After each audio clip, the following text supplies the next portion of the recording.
Welcome, my friends. This is Mike Williams of the Quay Radio Hour.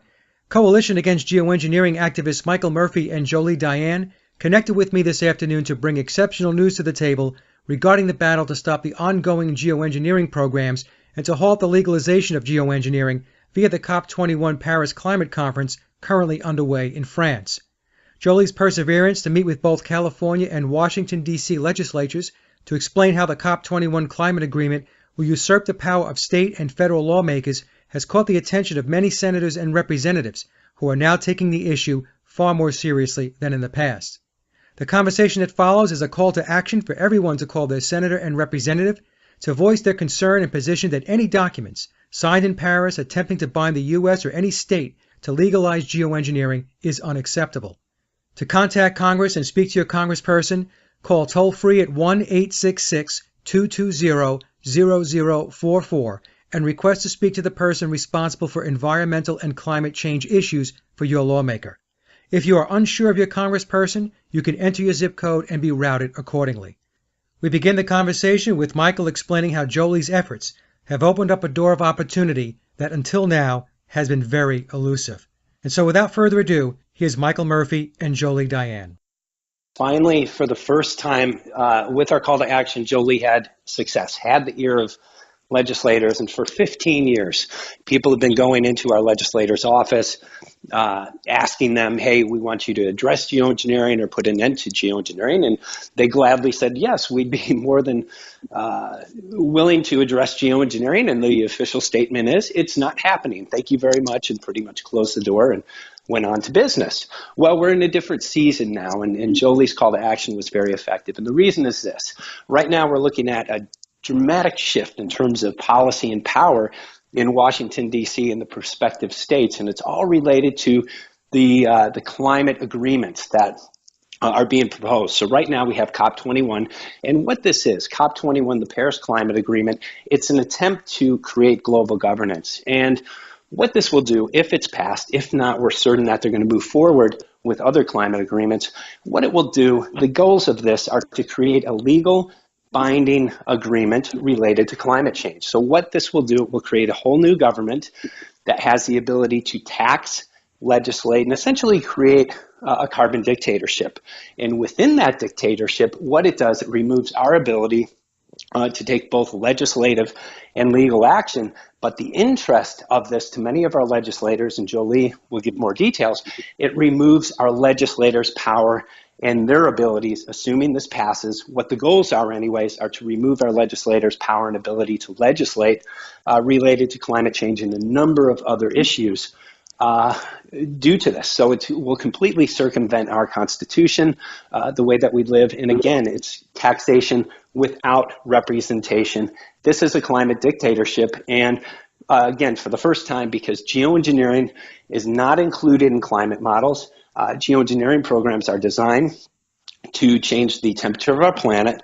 They're designed to manipulate our weather. And because they're not in climate models, it's impossible to determine whether the planet's warming or cooling. So at the Coalition, we have a very firm stance on this. And our goals are to get atmospheric tests, which we're utilizing in our aerosol collection campaign, going up into the aerosols and testing what we have. We're going to be bringing that evidence into courts around the world in attempts to get legislative and legal injunctions to stop the climate talks based on fraudulent models. And again, I can't stress enough, these models do not include the huge elephant in the room, which is geoengineering. Once we prove that geoengineering is occurring, then we can conclusively prove that it is creating much, if not all, of the climate change that we're seeing.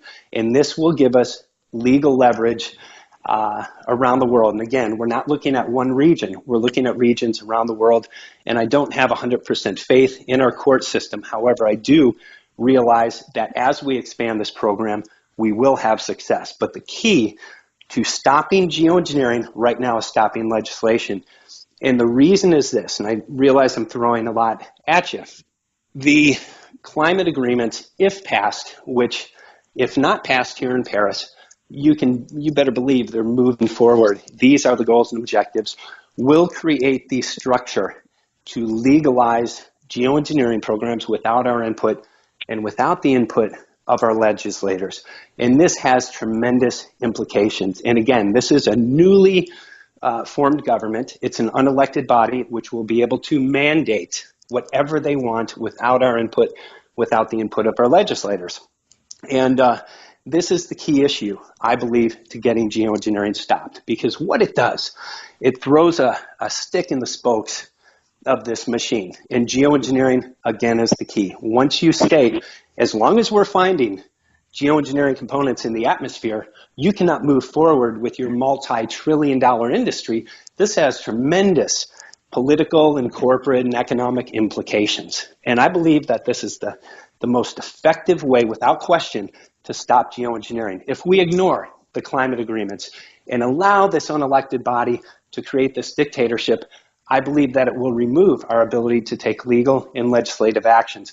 So this is the most important call to action that we've ever done. And I got a call from Jolie this morning, and she told me, she was just so excited on the phone. She said they're finally listening to us.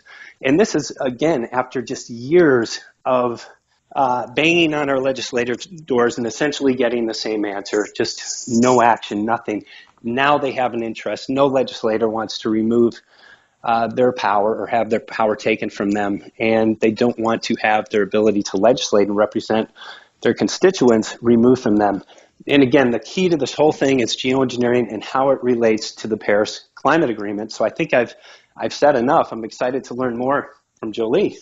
So Jolie, how did this come about? How did you make your way up to Congress? Was this an invite, or how did you work that? Actually, I've been quit all my activities on the West Coast, and I moved to the East Coast last spring, and I started this campaign, and I had not met Michael Murphy yet. And basically, I think Michael's idea was brilliant to include the Paris Climate Agreement, and we actually put that on the cover to our materials, the COP21 Climate Agreement / Geoengineering. And I just felt like being in California, the people that are making the laws and so forth, they're the policymakers. So it just made sense to me to just get into those offices. And it was a very good call because I went last week to our legislators' offices, the California legislators' offices, and I dropped off the materials there. And basically what it was is we have military documents, we have government documents, all talking about geoengineering. I have the patents that are related, and I also have some recent rain tests that we got from the lab. So basically it's like, here it is. There's really no arguing with this documentation because it's all government documentation. But what really turned the heads were what Michael was saying, that, the legislators are going to lose their ability to legislate. They're going to lose their power. And that was kind of the key to this. And hopefully we can get a lot of callers in and emails in today and tomorrow. That was the key, because the moment that their own ability to legislate is called into question and that they're not going to have power anymore, that got their attention. Is this the California legislature that you went to?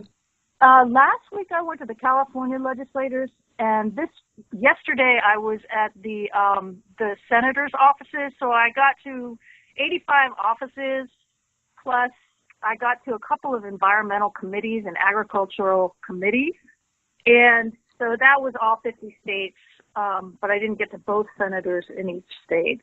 Okay, well, let me ask this question, Jolie, because this is very important, because many times people will say it's impossible to get into their offices. It's impossible to be able to have access and to speak to them. So if you could just take a couple of minutes just to explain, how did you do that? Okay, that's a really good question, because in my spring visits, I was on the phone. It took me weeks to get into the offices. I mean, literally to schedule it, because they don't really want to talk to you. You have to get in the office. So what I did was I just brought a ton of folders with me with all the materials, and I just went from office to office. And if you go into the offices, you just ask to speak to, you have to keep it brief, you ask to speak to the person that's handling the environmental and the climate change issues. And you just go there. It's not something that you can ask permission, I don't think, after just my experience. It was way more effective for me last week and this week. You go in there with a professional attitude. You have your couple minutes to make a connection with the person at the desk. And a couple of people were willing to meet with me right there. So I think it's just having your materials together, going into the offices.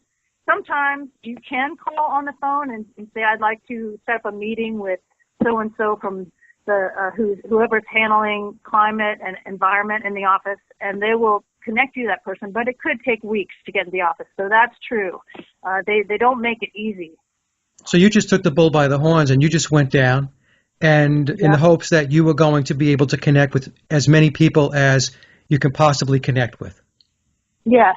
I just went from office to office, and I had very good response because I had practiced my spiel or whatever. And basically, since the climate talks are happening now, that's why it's a crucial time and why we have a really unique opportunity right now in the next couple days, next week, because it's still before everybody's on vacation. But the more they hear from us about COP21 and geoengineering and climate change, I'm just trying to get people to connect those, and that way it all comes into their frame. And I think that's why we've been having a hard time getting the geoengineering into the offices, is because, as Michael said, they just deny that it's even happening, and it's not a topic that they want to take on. They want the easy stuff. So you went So you went to Capitol Hill, and you were able to meet with the offices of almost all 50 states? Yeah, I got to 85 offices plus 2 committees. And then last week I got to all 53 California legislators. And I just had my materials, walked in there and just wanted to pass the materials along to the office member that would be handling the environmental affairs, and briefly just told the person at the desk, hey, do you know these climate talks are happening? Do you know what they're for? Do you realize that it's going to extract sovereignty from our own government body to be able to legislate? And that's when I kind of got the looks like, oh my God, no, I didn't know that was going to happen. And, and then I got a much different response. They were like, we'll get this right to the person that needs to hear it. Here's the card, call, follow up, email. And so, yeah, I felt very encouraged about it because I feel like our cause, we can make progress on this and we can change the outcome. Yeah. I fully believe that. Well, hats off to you, because a lot of people have been scratching their heads trying to figure out how to do exactly what it is that you did. And so my next question is, as you presented your material or as you spoke to these folks, what was the overall reaction? I mean, were they aware? Were they more unaware? What was it? I think that there were probably half and half. I think some of the offices were aware. In fact, the offices of Mike Lee in Utah yesterday, the senator, they're already working on legislation to oppose or to make certain that anything signed in Paris is going to have to come through the U.S. legislature. Okay. So I thought it was good that they were aware of it. But basically, I think that they don't really know. And I think that that's true about a lot of topics of the people, the staff members and the people in Congress. They don't really know. They need someone to tell them about it. And unfortunately, the people that do come into those offices are the people that are pushing geoengineering, So I felt like it was it's good timing. It was good timing that we put this together in the last couple weeks. And if these people here get some phone calls and emails, just very brief, talking about geoengineering, the COP21, all the information that they need is in these folders that are in the offices. Okay, so you're asking the audience then to make a phone call to their senator or their congressman, their representative, to push the ball a little further down the road. Yes, all they need to do is call up 1-866-220-0044. That's a toll-free number. if they don't know who their representative is, they just give their zip code and they'll be connected to the office. Right. And then they can call and just make a brief call and say in reference to COP21 Climate Agreement / Geoengineering, which is the title of the folder of materials that's in each office, and to just give a brief talking points about the COP21 climate agreement, how we're very concerned and we're not supportive of that, and that we want geoengineering into the climate talks and into the conversation because it's it's very damaging pollution and it's happening worldwide. They don't really need to go into it because, again, the people that answer the calls, they don't know anything. They're just trying to push the call or to put the call into a certain category so that they can get it to the person that needs to hear it. So, right. If I can also interject, our message is very important. And for the first time, we have a commonality with our legislators in relation to geoengineering. So right now, it's very important to say we are not supportive of COP21 or other climate agreements. I think it's real important to note if an agreement, which we think it will be, signed at this meeting in Paris, if it's not met, these are the goals and objectives. And you better believe this is a multi-trillion-dollar agreement. It's a huge consolidation of power. They're moving forward and they're serious about this. And they are going for a legally binding agreement, whether they get it this time or in a couple months. You can be assured that after 30 years of pushing this agenda, they're very close and they're going to be moving forward. So we really need to find the commonality with our legislators and go on the basis of this. We demand that all climate change talks, mandates, and legislation is rescinded and geoengineering is stopped immediately before you move forward. And it has to be based on this. Geoengineering programs are designed to change our climate. They're designed to manipulate our weather. And because they're not included in climate models, it makes those climate models fraudulent. And you cannot move forward with laws, legislation, taxation without representation, removal of national boundaries, removal of our rights, and create a carbon dictatorship. You can't do it based on fraud. And that is the quickest way.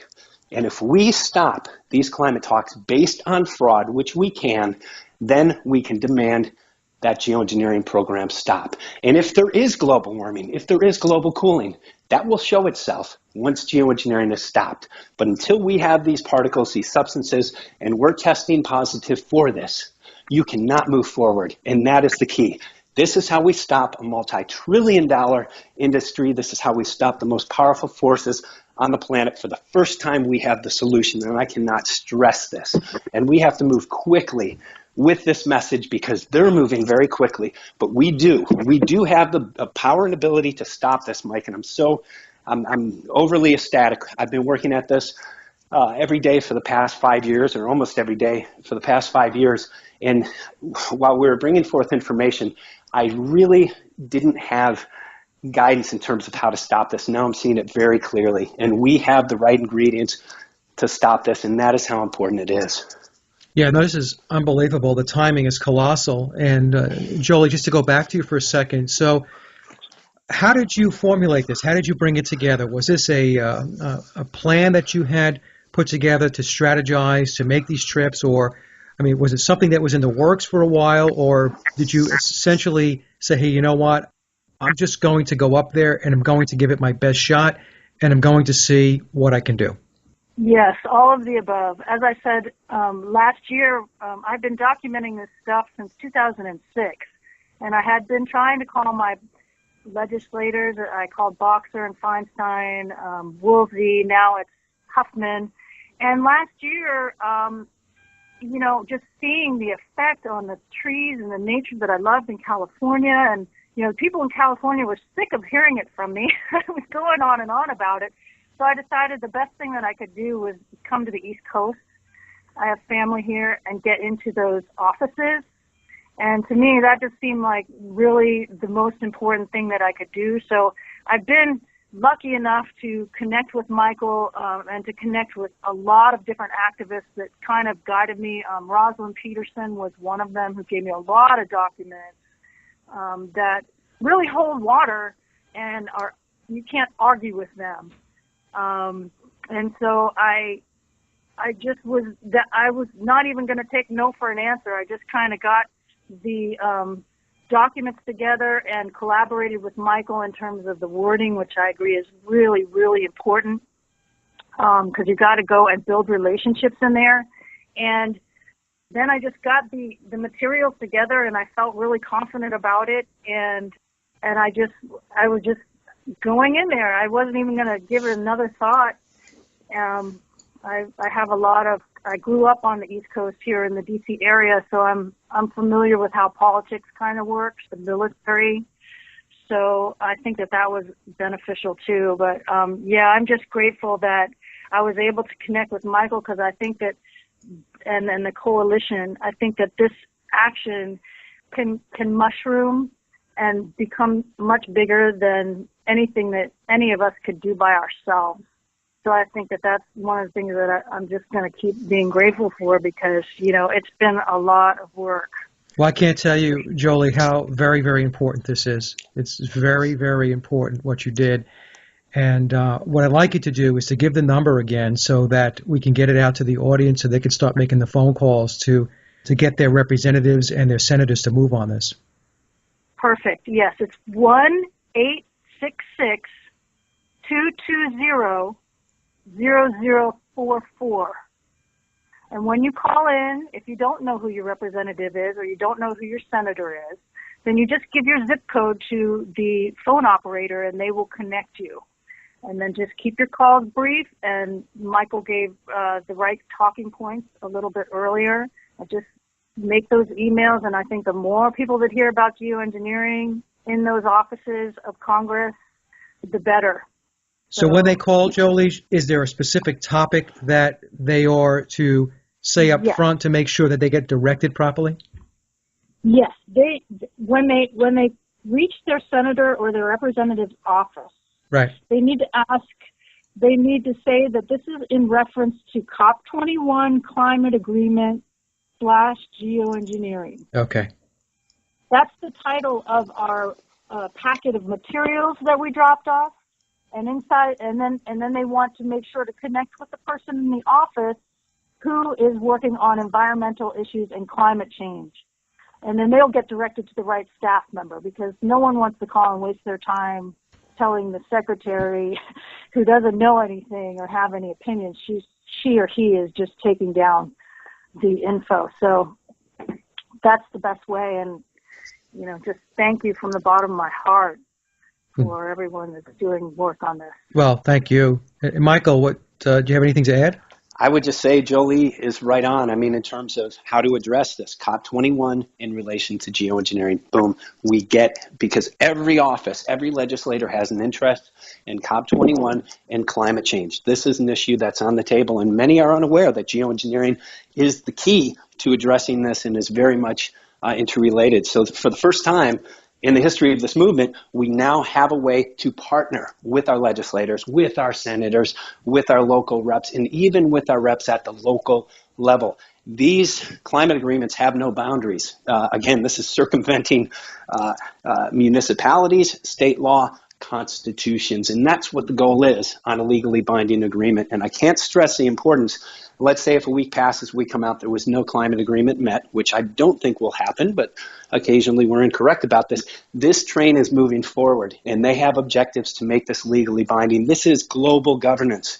This has been a couple 100-year-old, as far as I'm aware, of an agenda. And finally, they have this global issue to bring it all together. Well, we have a global issue to stop this, to bring back our sovereignty, to stop this taxation without representation, and essentially bring back the freedoms that we all used to love here in America and abroad in other countries. So again, this change is very oppressive, and dictatorships, they're not respective of the what the masses want. They represent themselves and they legislate what they want. So if passed, unless we stop it, the climate agreements will create the structure. And I want to be very clear about this because my words have been misrepresented. It will create the structure to legalize geoengineering without our input and without our input of our legislators. That's what dictatorships do, and that is what their goals are in relation to the climate change. So I'm so excited, and I believe, Jolie, this is all posted on the Coalition Against Geoengineering website, isn't it, under Yes. news, current news? Yes. The Coalition Against Geoengineering website has taken this issue, and there's a whole page on it. We have that. Let me just pull that up here. Jolie, can you give us the URL too while you're at it? It's coalitionagainstgeoengineering.org, and up in the upper left-hand corner, you'll see a section that says News. Click on Current News, and the information is exposing ClimateGate, public help needed as California, USA government climate offices are put on notice about geoengineering. I can't stress this. It's the most important action that we have ever done. I'm speaking a million miles a minute, a million words a minute, because I'm so excited about what's happened. I woke up and I just had this wonderful news. So I've been going ever since, but I really want to also thank everybody, Troy Lessard, Dominic, who's been involved with the Coalition Against Geoengineering building back our website, and of course G. Edward Griffin as well, who I founded this back in 2010, in using this platform to get out to the masses for the first time. I really feel like we have the ingredients to stop geoengineering, and again, it's directly related to climate change legislation. Okay, well, this is excellent, and I don't want to take up too much of your time. Michael, I want to thank you so much for bringing everybody together, especially Jolie. Jolie, thank you so much for your hard work, your efforts, and what I'm sure is going to be results. So no small task, and everybody who's involved in the geoengineering movement should be extremely appreciative of the work that you put forth. That concludes this very important geoengineering update and call to action from Michael Murphy and Jolie Diane. Again, please contact Congress and speak with your congressperson by calling toll-free at 1-866-220-0044 and request to speak to the person responsible for environmental and climate change issues for your lawmaker. If you are unsure of your congressperson, you can enter your zip code and be routed accordingly. For updates and additional information, please head over to Coalition Against Geoengineering, and you can get there by typing in www.coalitionagainstgeoengineering.org.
Seems strange.